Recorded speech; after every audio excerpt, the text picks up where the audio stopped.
Hello students, myself Rita ma'am, Bafna ma'am. Today I will be taking next video of business regulatory framework, that is business law. Today I will be discussing the difference between coercion and undue influence. Last class we had discussed about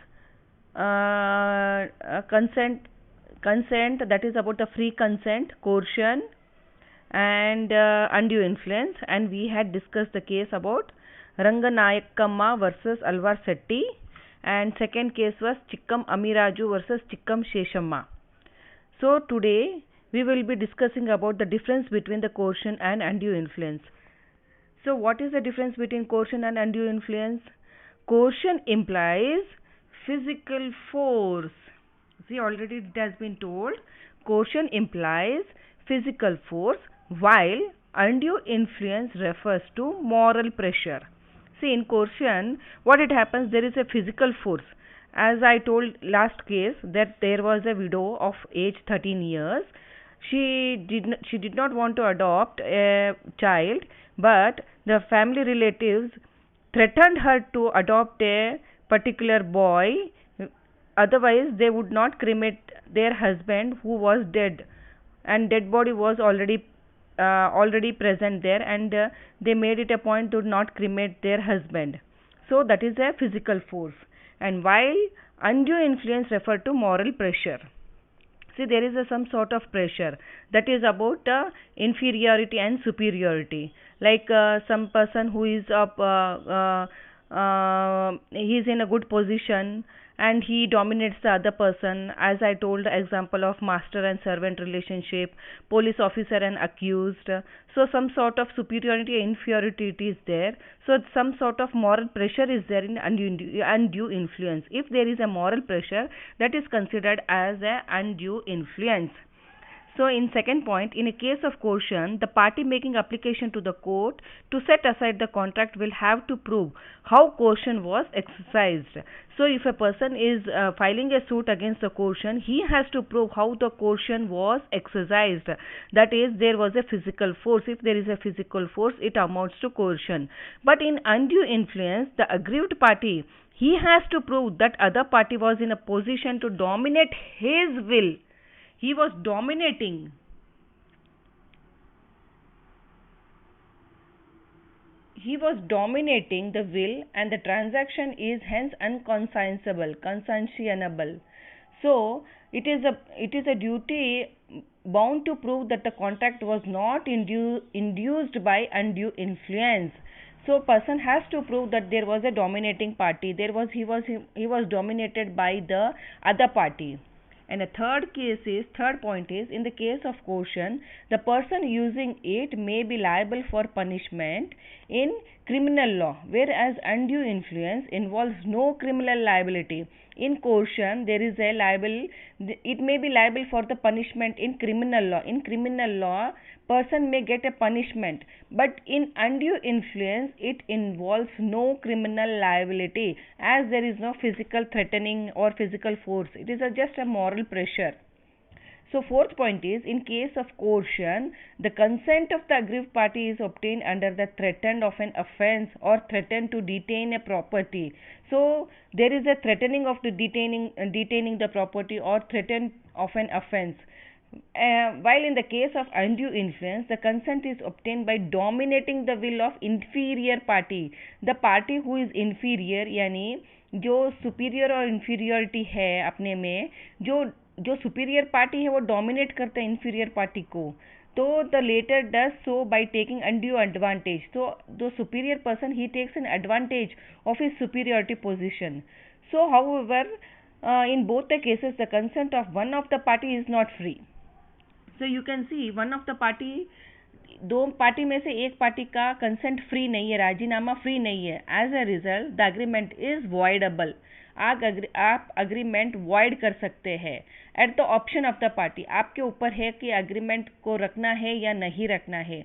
whose consent is not free. So आप voidable, यानी agreement तो voidable है, लेकिन फिर भी आप अपने ऊपर है तो अग्रीमेंट को वॉइडेबल कर सकते हैं. So we have completed this difference between the coercion and undue influence. Now we will see what is fraud. As per the dictionary, fraud means the action or an instance of deceiving somebody in order to make money or obtain goods illegally. यानी कुछ instance है जो deceive करता है somebody, यानी उसको deceive करते हैं. क्यों डिसीव करते हैं? कि पैसा चाहिए या obtain a goods illegally. जो he wants to obtain, the person wants to obtain a good illegally. So however, fraud includes all acts committed by a person with an intention to deceive another person. So the party has an intention to deceive the another person. So to deceive means to induce a person to believe that a thing which is false as untrue. See, person is making the believe, a person is making other person believe that whatever he is telling is true, which is false. So whenever one person takes any material advantage from another by unfair and wrongful means, one can say that he has committed fraud. So the fraud, meaning of the fraud is, now we will see what is the definition of the fraud. Fraud means and include any of the following acts committed by a party to a contract or with his convenience or by his agent with an intent to deceive another party thereto. However, or his agent or induce him to enter into a contract. So it includes, already it has been told, it means it includes act committed by a party to a contract. The party to a contract with his convenience or by his agent with an intent. His intention is to deceive another party thereto, or an agent to induce him to enter into a contract कि भाई आप contract को enter करो करके. अगर वो सामने वाला party contract he is not signing or he is not agreeing for the contract, he is deceiving, he is telling all untrue things. यानी जो फॉल्स थिंग है उसको ट्रू में बोलने का, यानी जो गलत है वो सही बना के बोलने का. So we will see what is that. The suggestion as to a fact of which is not true by one who does not believe to be true, यानी false representation intentionally made is fraud. So the second point is the active concealment of a fact by one having knowledge and belief of the fact. See, active concealment of the fact यानी जो fact है, जो बात है, जो कुछ बात हुई है उसको छिपाने की. And one having knowledge and belief of the fact, उसको मालूम है कि क्या बात है, उसको नॉलेज है एंड बिलीफ भी है कि क्या बात है, उस बात को छिपाना. और दूसरी बात जो नहीं है वो बात बताने की है कि भाई ये बात सही है करके. So the third point is a promise made without an intention of performing it. Intention तो है ही नहीं उसको परफॉर्म करने की, अग्रीमेंट इस तरह का है लेकिन प्रॉमिस दिखाने का कि मैं ये काम कर लूँगा, ये काम कर लूँगा. So fourth point is any other act fitted to deceive. So there is any other act, कुछ और वाक्य है, कुछ और घटना है उसमें फिट करके डिसीव करने का. तो फिफ्थ है एनी सच एक्ट और omission as the law declares to be fraudulent. या कुछ एक्ट है, क्या कुछ लॉ में कुछ ओमिशन दिया है कि भाई ये करने से वो फ्रॉडुलेंट की कैटेगरी में आता है. So the definition of the fraud is so much. So we will see what is the essential of the fraud. The essential of a fraud are, the essential elements are, there must be some representation or assertion or suggestion of a particular fact which is false. यानी there is some representation, कुछ represent किया है, या assertion यानी बल देकर कहना कि भाई ये बात सच है, और suggestions of a particular fact या suggestions देना a particular fact which is false, जो गलत है. hence to constitute fraud, यानी दिमाग में फ्रॉड है, इंटेंशन तो फ्रॉड का ही है, रिप्रेजेंट करने का, बल देकर कहने का, कुछ सजेशन इस तरह का देने का कि उसका ब्रेन वॉश हो जाए, which is false. The statement must be made with the knowledge of its falsehood or without belief in its truth by the person making it. So the person is making, he has already the knowledge that whatever it is been told, it is a false, without his belief in its truth. So second point is the active concealment of a fact amounts to fraud, यानी active जो बातें पूरी की पूरी छुपा देने की, so it amounts to fraud. Not disclosing certain things as a bad as telling a lie. Not telling certain things, कुछ बातें ऐसे नहीं बोलने, जो बोलना है वो छिपाने की, certain things as a bad as telling a lie, झूठ बोलने का. So this second and third point is a promise made without any intention of performing it. Promise करने का कि भाई हम ये perform करेंगे, it amounts to fraud. For example, a man and a woman went through a ceremony of marriage with the husband having no intention to regard it as a real marriage. It was held by the Punjab High Court, यानी high court, Punjab high court ने कहा that the consent of the wife was obtained by fraud, यानी पत्नी का जो consent यानी राजीनामा मिला था वो fraud के तहत था, and that the marriage was just pretense, marriage एक pretend था. So without intention of performing it, here you can see. The fourth point is any other act fitted to deceive will amount to fraud, यानी कुछ ऐसी घटना है जो deceive करने के लिए ही है दूसरों को, तो फिर it amounts to fraud. So hence it covers all unfair ways to cheat others. So you are making all unfair ways to cheat others, and the same would be considered as a fraud. Unfair ways है जो गलत तरीका है cheat करने का, तो that will amount a fraud. तो fifth point है any act or omission declared by law to be fraudulent will also be included in the concept of fraud. So a contract must show that the false representation of other party has actually deceived him and that he has suffered some damage by relying upon some such representation. The contract must show that the false representation of other party, false representation जो दूसरी party कर रहा है, has actually deceived him and that he has suffered some damages by relying upon such representation. कुछ damage हुआ है उसकी बात सुनने पर. So this amounts to fraud. These are the essential elements of the fraud. Whether, now we will see whether silence amounts to fraud, यानी आप चुप रहने पर वो fraud कहलाया जाएगा. So the general rule is that mere silence is not fraud.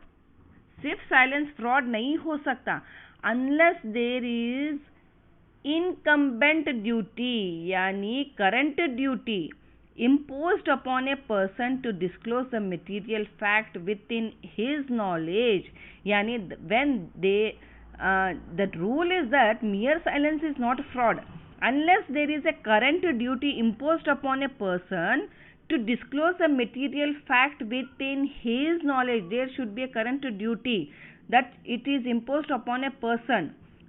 That person should disclose a material fact within his knowledge. Therefore, a person entering into a contract is not duty bound to disclose the whole truth to the other.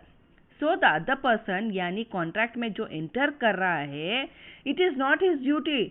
तो उसकी duty नहीं है कि कुछ भी सब बातें disclose कर ले, whole truth to other party. So अभी एक केस है यहाँ पे वार्ड वर्सेस हॉब्स. इसमें had sold to W some pigs which were to his knowledge suffering from fever. एक इंसान ने दूसरे इंसान को पिग बेचा, तो which were to his knowledge suffering from fever, उसके नॉलेज में था जो सेल कर रहा था कि भाई पिग बीमार है करके. The pigs were sold with all faults, the pig तो sold कर लिया with all faults, and H did not disclose the fact of fever to W.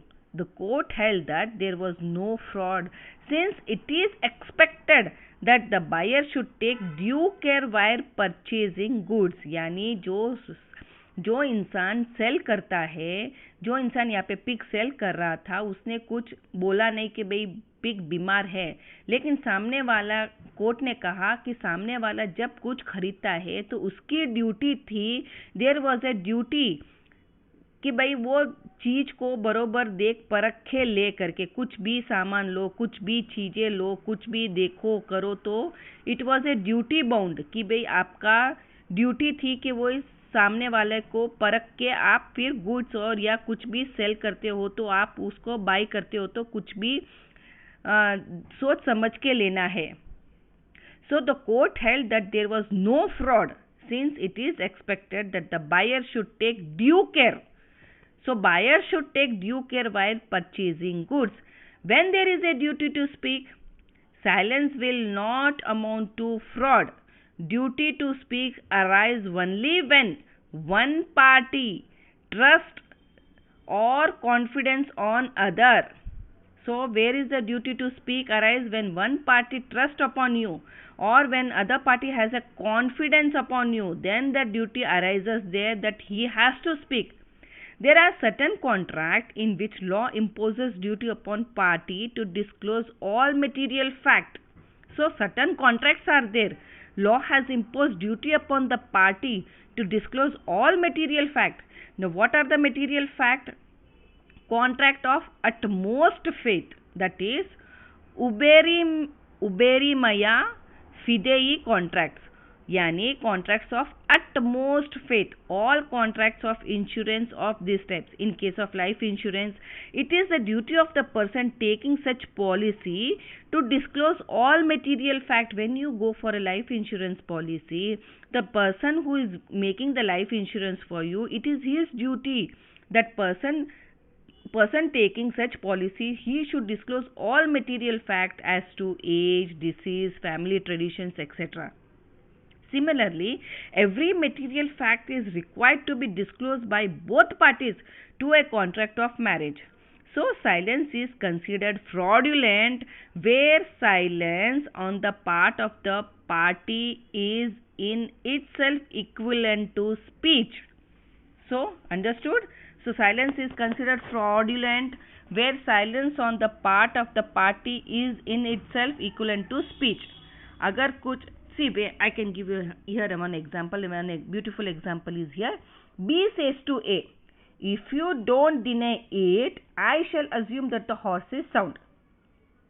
So, B कहता है A से, अगर आप ना नहीं बोलते हो तो मैं समझता हूँ कि भाई आपका घोड़ा अच्छा साउंड में यानी अच्छा खासा तगड़ा है करके. ए सेज नथिंग, तो ए यहाँ पे कुछ नहीं बोलता है. So here a silence is equivalent to speech, यानी जो बोलना चाहिए वो वहाँ पे नहीं बोल रहा है. So it is amount to speech, यानी बोलने के जैसा है. वो कुछ हाँ भी नहीं बोल रहा है, ना भी नहीं बोल रहा है, यानी कुछ गड़बड़ है. If the horse is unsound, ये silence is fraudulent. Okay. See, this is the example of silence. Silence, when silence amount to fraud. So, what are the effects of fraud? A contract induced by fraud is voidable at the option of party whose consent was so obtained. So, a contract has been induced by fraud is voidable. अगर fraud से वो contract induce हुआ है तो it is voidable at the option of the party. Option दिया है party को. Whose consent was so obtain, जिसका कंसेंट यानी जिसका राजीनामा एक फ्रॉड के तरीके से ऑब्टेन किया है, तो इट इज एन ऑप्शन दिया गया है लॉ की तरफ से कि ये कॉन्ट्रैक्ट वॉइडेबल है, तो आप इसको अवॉइड कर सकते हैं. Such a person or a party at his option can avoid or insist on the performance of the contract. So, what are the effects of the contract? Here's first point.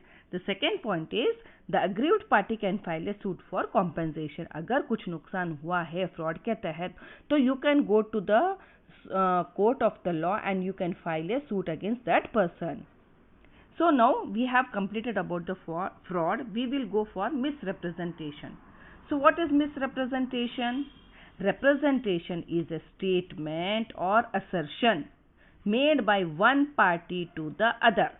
So a statement which is made by one party to the other यानी assertion यानी बल देकर कहना, यानी जोर बल देकर बोलने का, यानी representation is a statement or assertion यानी एक स्टेटमेंट ऐसा दिया है, ऐसा रिप्रेजेंटेशन दिया है by one party to other in the process of formation of contract की बाय ये कॉन्ट्रैक्ट फॉर्म हो जाए regarding some fact relating to it, कुछ बात ऐसी है तो उसके रिलेटेड है.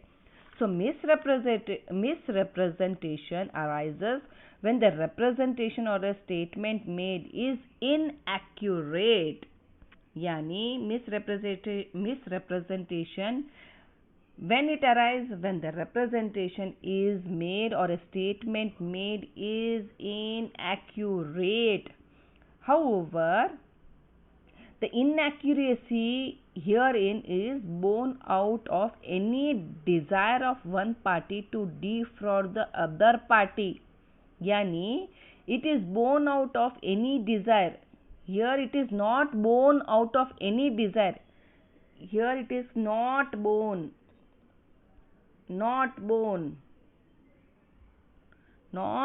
out of any desire of one party to defraud the other party. यानी misrepresentation में fraudulent party नहीं है, only there is a misrepresentation. His representation is यानी mistake है उधर, यानी it's not a mistake but it is a misrepresentation. He is representing mistake, some mistake is there. In short, misrepresentation, there is no intention to deceive the other party. So there is no intention to deceive the other party. Now we will see what is the definition of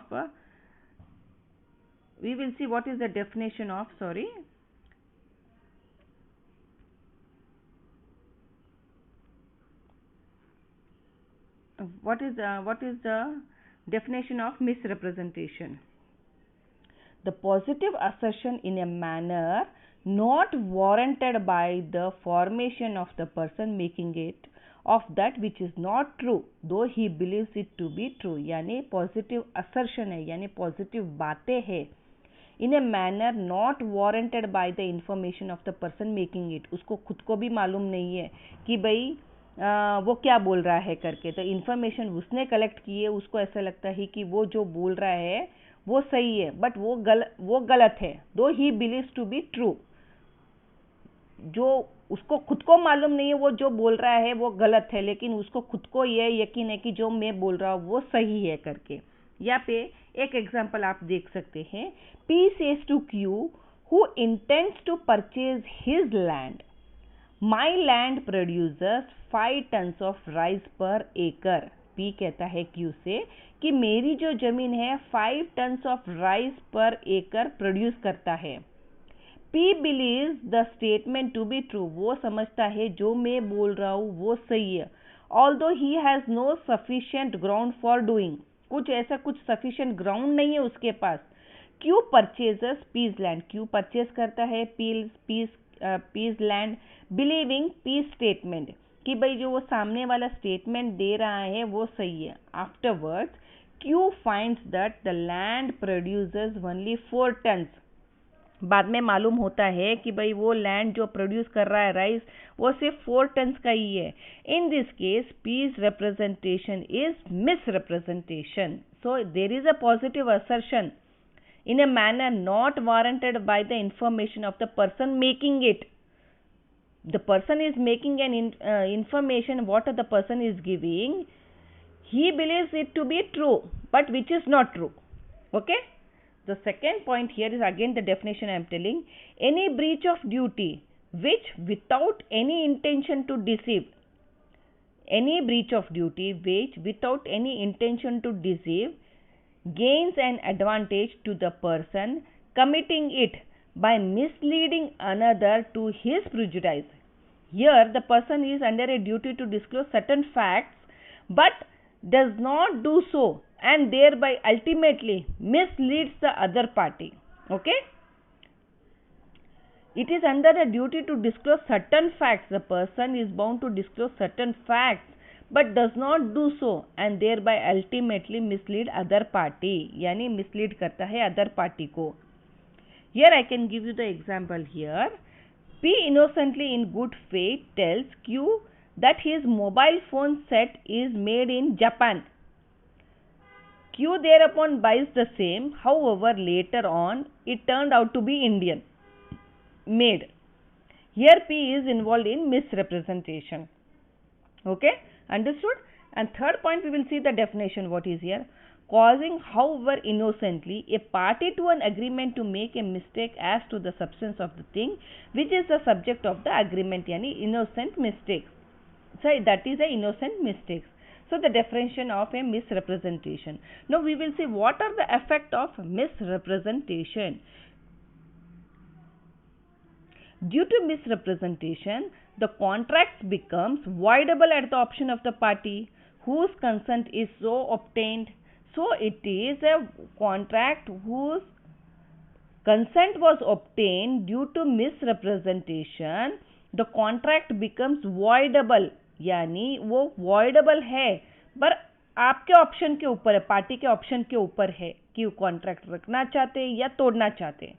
Such person can cancel the contract or he may insist that he shall be put in a position in which he would have been. यानी उस इंसान को उस position में डाल दो जो वो एक्सपेक्ट करता था. If the representation made has been true, अगर वो सच है तो उसी हिसाब से वो काम करने दीजिए, यानी काम कर दो आप. सो आपके ऑप्शन के ऊपर है, पार्टी के ऑप्शन के ऊपर है कि कॉन्ट्रैक्ट को वॉइड करना चाहते हैं या कॉन्ट्रैक्ट बदल के सही काम करना चाहते हैं.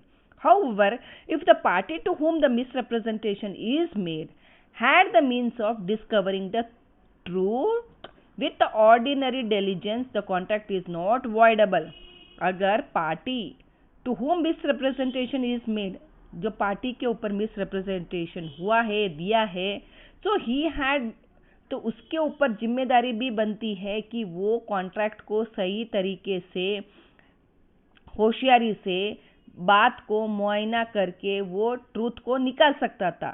सो the some contract that is, बहुत बड़ा एकदम कॉन्ट्रैक्ट है जो मिसरिप्रेजेंटेशन हुआ है तो वो अवॉइड कर सकते हैं, लेकिन छोटी बात अगर इधर उधर हुई है तो कॉन्ट्रैक्ट इज नॉट वॉइडेबल. अगर आपकी होशियारी से आपने उसको समझा नहीं, सोचा नहीं, समझा नहीं, तो that is not a contract which can not be avoided. That contract is not voidable according to section 19. So we will see the difference between fraud and misrepresentation. The following points. Here in the case of fraud, there is intention to deceive the other party. Fraud में क्या है? Intention है deceive, दूसरों को ठगाने की चेष्टा की गई है. यहाँ पे there is an intention to deceive other party. Whereas in representation में क्या होता है? Misrepresentation में there is no intention to deceive the other party to the contract. So second point is, in case of fraud, the aggrieved party is entitled to claim damages. He can claim damages. Fraud में he can claim damages.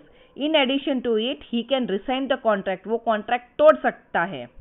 However, in misrepresentation, he gives only right to avoid the contract. Right दिया गया है, आप contract को avoid कर सकते हैं, but there can be no suit for damages. उसमें damages आपको नहीं मिलेगा. तो थर्ड पॉइंट है, इन फ्रॉड ए पर्सन में बी हेल्ड क्रिमिनली लायबल, कि भाई फ्रॉड के तहत क्रिमिनल लायबिलिटी होती है, बट मिस रिप्रेजेंटेशन में इज नॉट क्रिमिनली पनिशेबल. यहाँ पे क्रिमिनली लायबल नहीं है, पनिशमेंट भी नहीं मिलेगा. बट इन फ्रॉड में the person making a false statement knows it to be untrue. जो फ्रॉड है, जब पर्सन फ्रॉडुलेंट वे से वो स्टेटमेंट दे रहा है, उसको खुद को नॉलेज है कि मैं जो बोल रहा हूँ वो गलत है करके. Where as in misrepresentation the person making such a statement believe it to be true. The person, whatever the person is making, he doesn't know that whatever he is making that is not true. He believes to be true. वो खुद को समझता है कि जो मैं बोल रहा हूँ वो सही है, लेकिन उसके नॉलेज में वो नहीं है कि मैं जो बोल रहा हूँ वो गलत है करके. वो खुद का भी इंटेंशन यही है कि जो मैं बोल रहा हूँ वो सही है करके. So we have discussed what is the difference between the fraud and misrepresentation. So first point is in fraud there is an intention of the party to deceive. Second, fraud में क्या है? He can claim the damages. Third में क्या है? He will be held criminally liable. And fourth point क्या है? There is a false statement. And where as in misrepresentation there is no intention, party को deceive करने का कोई intention नहीं है, he has all the right to avoid the contract, misrepresentation में right दिया गया है, सो डैमेजेस तो नहीं मिलेगा. थर्ड पॉइंट है misrepresentation is not criminally punishable.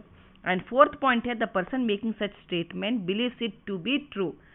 जानबूझ के कुछ ऐसा कुछ गलत नहीं बोल रहे हैं, उसको मान्यता है कि वो जो बोल रहा है वो सही है करके. So we have completed today about the coercion, difference between the coercion and undue influence. Fraud है, whether silence amount to fraud, and misrepresentation, effects of a misrepresentation, and difference between fraud and misrepresentation. So this is a important chapter, so please request you to thoroughly read about it and buy it. So next video we will be taking about the mistake. What is a mistake? What are the different types of the mistakes? And after the mistakes we will go for the next chapter, which is about the consideration. So we will see you in the next video. See you, students.